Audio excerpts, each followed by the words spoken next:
നമസ്കാരം, അവിനാഷാണ്.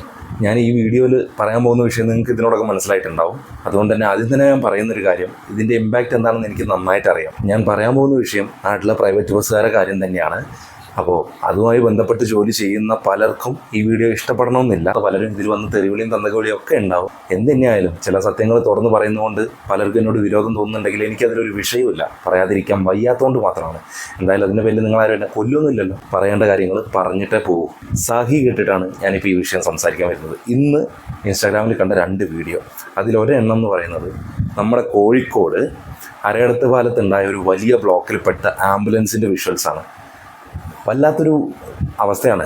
ആ ആംബുലൻസിനകത്ത് ഈ വീഡിയോ കാണുന്ന നിങ്ങളിൽ ആരുടെയെങ്കിലും വേണ്ടപ്പെട്ട ഒരു വ്യക്തി ഉണ്ടായിരുന്നുവെങ്കിൽ എന്നൊന്ന് ചിന്തിച്ച് നോക്കിയിട്ട് നിങ്ങൾ ഈ വീഡിയോ മുഴുവനായിട്ട് കാണാൻ ശ്രമിക്കണം.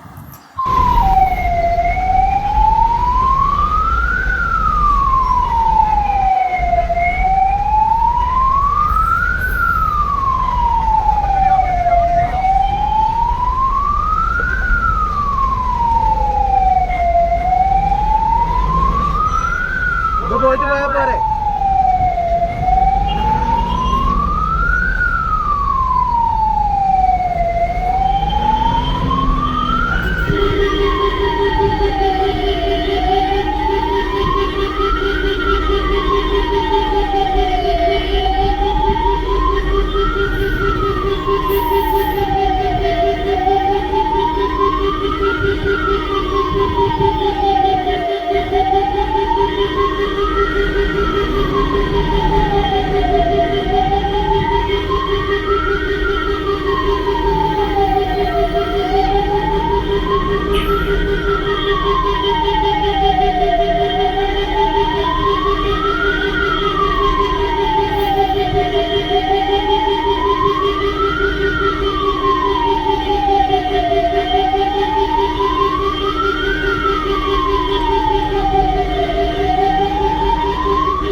ഞാൻ വരാതെ എടുത്തോളാം കേട്ടോ.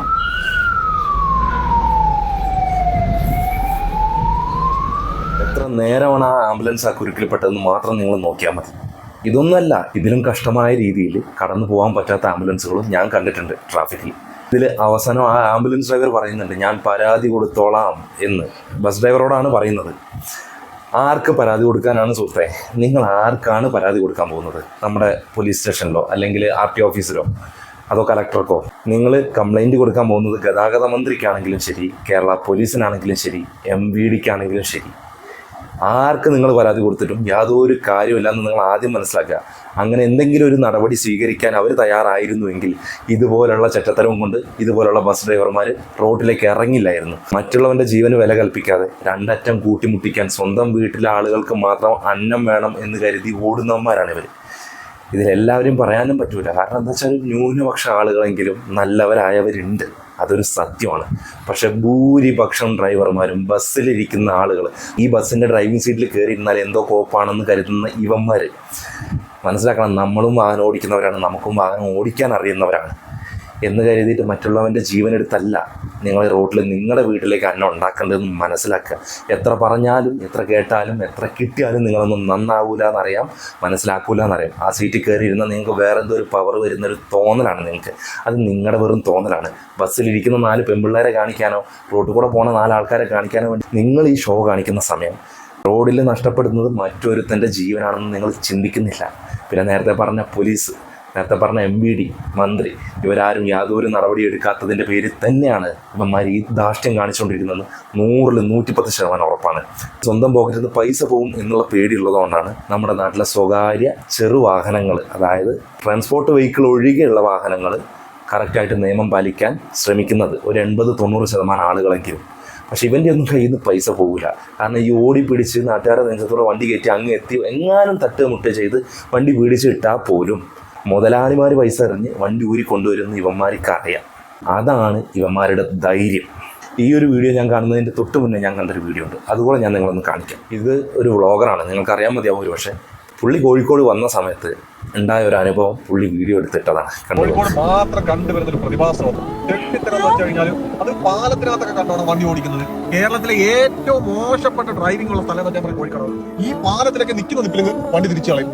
എന്തിനു ഓടിപ്പാന്ന് മനസ്സിലാവുന്നില്ല ഈ കോഴിക്കോടുള്ള ആളുകൾക്ക്. വണ്ടി ഓടിക്കുന്നവർക്ക് അറിയാം, നമുക്ക് ഡ്രൈവ് ചെയ്യുമ്പോഴത്തേക്ക് ഭ്രാന്ത് പിടിക്കും. ഈ പറയുന്ന കോഴിക്കോട് വണ്ടി ഓടിക്കും ഒരു വിവരമില്ലാത്ത രീതിയിലൊക്കെ ആയിരിക്കും നിൽക്കുന്ന നിപ്പിലൊക്കെ തിരിച്ചു കളയും, പാലത്തിനകത്തിട്ട് തിരിച്ചു കളയും. ബാക്കിയെല്ലാം പെർഫെക്റ്റ്. സീരിയസ് ആയിട്ട് പറയുക, ഫുഡിന്റെ കാര്യത്തിൽ വെല്ലാനായിട്ടൊരു നാടില്ല കോഴിക്കോട് അല്ലാതെ. അതായത് നമ്മളെ സൽക്കരിക്കുന്ന രീതി ആവട്ടെ, ആ സ്നേഹമാവട്ടെ, എല്ലാം ടോപ്പ്.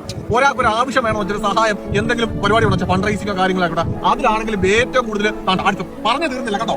വെടല ഇവനെ ഞാൻ എന്തോ പറയണം. ഈ പറഞ്ഞ പാലത്തിനകത്ത് ഈ ബസ്സും കൊണ്ട് പോകുന്നത് നാക്കെടുത്ത് നമുക്ക് ഇട്ടില്ല അതിന് മുന്നേ. കാരണം നിങ്ങൾ സഹായിക്കുന്ന കാര്യത്തിലാവട്ടെ, ആളുകളെ സ്നേഹിക്കുന്ന കാര്യത്തിലാവട്ടെ, എല്ലാത്തിനകത്തും നമ്പർ 1 ഞാൻ വേണമെങ്കിൽ പറയും കോഴിക്കോട്. പക്ഷേ ഡ്രൈവിംഗിന്റെ കാര്യത്തിൽ എന്താ ആ കുരു പൊട്ടും. നമുക്ക് മറ്റുള്ള ജില്ലകളിൽ നിന്നൊക്കെ ബ്രോ, നിങ്ങൾ ഈ പറഞ്ഞൊരു വിഷയം, നമ്മുടെ നാടിനെ മോശപ്പെടുത്തി നിങ്ങൾ സംസാരിച്ചൊരു വിഷയം എനിക്ക് അത്യന്തം ദേഷ്യം നിങ്ങളോട് ഉളവാക്കുന്നുണ്ട്.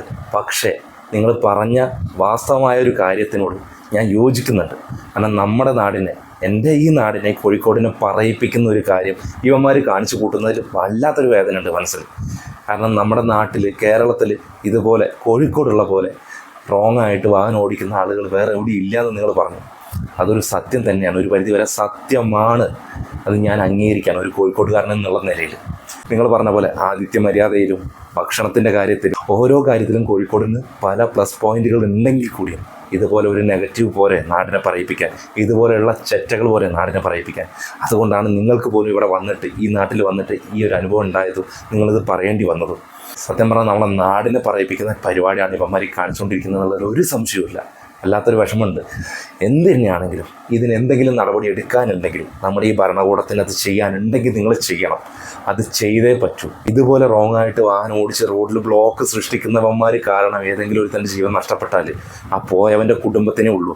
ഇവനൊന്നൊരു പുല്ലും സംഭവിക്കാൻ പോകുന്നില്ല എന്ന് എല്ലാവർക്കും അറിയാം. അതുകൊണ്ട് ഇവൻ്റെയൊക്കെ കുടുംബത്തിന് തട്ട് കിട്ടുന്ന രീതിയിൽ ഏതെങ്കിലും പണിഷ്മെൻറ്റ് കൊടുത്തിട്ടില്ലെങ്കിൽ ഇവനൊക്കെ റോഡ് കുരുതിക്കളാക്കിക്കൊണ്ടിരിക്കും ഓരോ ദിവസവും എന്നുള്ളത് ഈ സിസ്റ്റവും ഭരണകൂടവും മനസ്സിലാക്കണം. നമ്മുടെ ഗതാഗത മന്ത്രിയോ മുഖ്യമന്ത്രിയോ മോട്ടോർ വെഹിക്കിൾ ഡിപ്പാർട്ട്മെൻറ്റോ ഏതെങ്കിലും തരത്തിലുള്ള നടപടികൾ സ്വീകരിച്ച് നിങ്ങൾ ഈ പറയുന്ന നക്കാപ്പിച്ച ചില്ലറ പൈസ കൊണ്ട് നടച്ച ബസ് ഇറക്കി കൊടുക്കുന്ന പരിപാടിയല്ല. അവൻ്റെയൊക്കെ ലൈസൻസ് റദ്ദാക്കുക, ബസ്സിൻ്റെ RC റദ്ദാക്കുക ചെയ്യുന്ന രീതിയിലേക്ക്, വലിയ രീതിയിലേക്ക് ഏതെങ്കിലും പണിഷ്മെൻറ്റ് വരാതെ ഇവനൊന്നും നന്നാവൂല, പാഠം പഠിക്കില്ല എന്നുള്ളത് മനസ്സിലാക്കിക്കൊണ്ട് എന്തെങ്കിലും തരത്തിൽ നടപടി എടുക്കാനുണ്ടെങ്കിൽ എടുക്കുക. ഞങ്ങളൊക്കെ ജോലിക്ക് ഇറങ്ങുന്നതും ഞങ്ങളെ വീട്ടിലുള്ളവർ ജോലിക്ക് പോകുന്നതും ഒക്കെ ഈ റോഡിലൂടെയാണ്. അവരൊക്കെ തിരിച്ച് വീട്ടിലെത്തണം എന്നുള്ള ആഗ്രഹം കൊണ്ട്, ഓരോരുത്തരുടെയും ജീവൻ വിലപ്പെട്ടതാണെന്നുള്ള ഉത്തമ ബോധ്യമുള്ളത് കൊണ്ട് പറയുകയാണ്, ഒരു അപേക്ഷയാണ്. പ്ലീസ്